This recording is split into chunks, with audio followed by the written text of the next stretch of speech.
பொதுக்காலம் 4ஆம் வாரம் வியாழக்கிழமை. முதல் வாசகம் அரசர்கள் நூலிலிருந்து வாசகம் 2ஆம் அதிகாரம் 1 முதல் 4 மற்றும் 10 முதல் 12 வரை உள்ள இறை வார்த்தைகள்.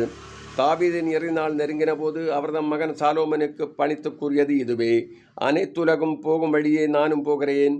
நீ நெஞ்சுறுதியும் வீரமும் கொண்டவனாயிரு. உன் கடவுளாகிய ஆண்டவரின் ஆணைகளை கடைபிடி.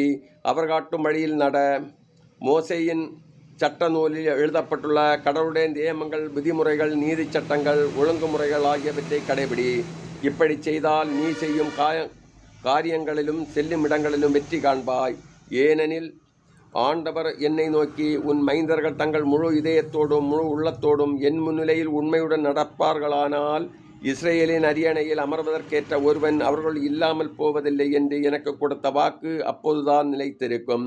பின்னர் தாவீது தம் மூதாதையருடன் துயில் கொண்டு தாவீதின் நகரில் அடக்கம் செய்யப்பட்டார். தாவீது இஸ்ரேலின் மீது ஆட்சி செய்த காலம் 40 ஆண்டுகள். அவர் எப்ரோனில் 7 ஆண்டுகளும் எருசலேமில் 33 ஆண்டுகளும் ஆட்சி செலுத்தினார். சாலமன் தம் தந்தை தாவீதின் அரியணையில் அமர்ந்தார். அவருடைய ஆட்சி உறுதியாக நிலைநாட்டப்பட்டது. இது ஆண்டவர் வழங்கும் அருள்வாக்கு. இறைவா, உமக்கு நன்றி.